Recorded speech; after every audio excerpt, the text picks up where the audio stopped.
जादुई खजाने की कहानी। बहुत समय पहले की बात है। एक छोटे से गांव में एक गरीब लेकिन ईमानदार लड़का रहता था जिसका नाम था अर्जुन। उसके माता पिता बचपन में ही गुजर गए थे। वह अपने मेहनत के दम पर ही जीवन व्यतीत करता था।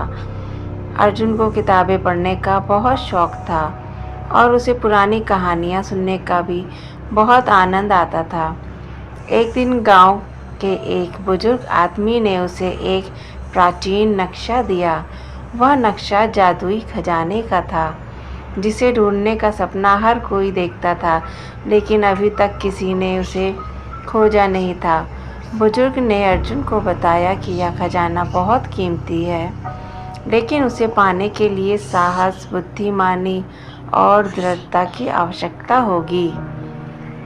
अर्जुन ने बिना समय गंवाए यात्रा शुरू कर दी। नक्शे के अनुसार खजाना एक जंगल के अंदर कहीं छुपा था। कई दिनों की यात्रा के बाद वह जंगल के किनारे पहुंचा। जंगल बहुत ही डरावना था। उसमें बड़े बड़े पेड़, जंगली जानवर और अनजान ध्वनियाँ थीं। जैसे ही अर्जुन ने जंगल में कदम रखा, उसे एक रहस्यमय आवाज़ सुनाई दी। वह आवाज़ उसे मार्गदर्शन दे रही थी और उसे एक रहस्यमय गुफा तक ले गई। गुफा का प्रवेश द्वार बहुत छोटा था और अर्जुन को उसमें घुटनों के बल घुसना पड़ा। गुफा में अंधेरा था, लेकिन अर्जुन ने हिम्मत नहीं हारी। गुफा के भीतर अर्जुन को कुछ अजीब चिन्ह दिखाई दिए। उन चिन्हों को देखकर अर्जुन ने महसूस किया कि यह कोई साधारण गुफा नहीं थी।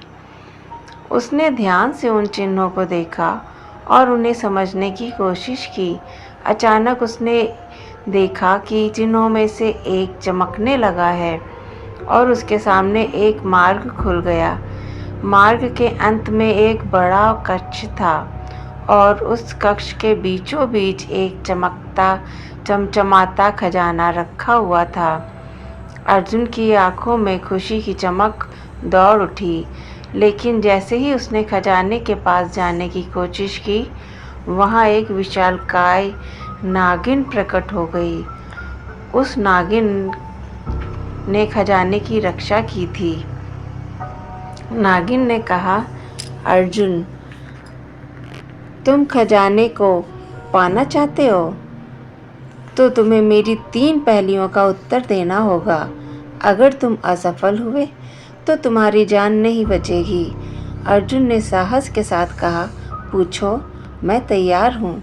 नागिन ने पहली पूछी, वह क्या है जो बिना पंख के उड़ सकता है? अर्जुन ने कुछ सोचा और फिर जवाब दिया, वह है विचार। नागिन ने सिर हिलाया और दूसरी पहेली पूछी, वह क्या है जो बिना भाषा के बोल सकता है? अर्जुन ने मुस्कुराते हुए कहा, वह है संगीत। नागिन ने गुस्से से पूछा, यह अंतिम पहेली है, सोच समझकर जवाब देना। वह क्या है जो जितना बढ़ता है उतना ही छोटा होता जाता है? अर्जुन ने गहराई से सोचा और फिर जवाब दिया, वह है समय। नागिन हक्की बक्की रह गई। उसने अर्जुन को खजाना सौंप दिया और कहा, तुम्हारे साहस और बुद्धिमानी ने मुझे प्रभावित कर दिया है। यह खजाना अब तुम्हारा है। अर्जुन ने खजाना लिया और गांव लौट आया। उस खजाने की मदद से उसने अपने गांव को समृद्ध बना दिया और उनकी कहानी पूरे राज्य में प्रसिद्ध हो गई। इस प्रकार अर्जुन की साहसिकता से बुद्धिमानी ने उसे जादुई खजाने का मालिक बना दिया और उसने अपने जीवन में एक नया अध्याय लिखा। तो फ्रेंड्स, आपको ये कहानी कैसी लगी प्लीज़ कमेंट करके ज़रूर बताइएगा। अगर अच्छी लगी हो तो लाइक कर दीजिएगा और चैनल सब्सक्राइब कर लीजिएगा। मिलते हैं अगली कहानी में। Thank you for watching. Bye bye.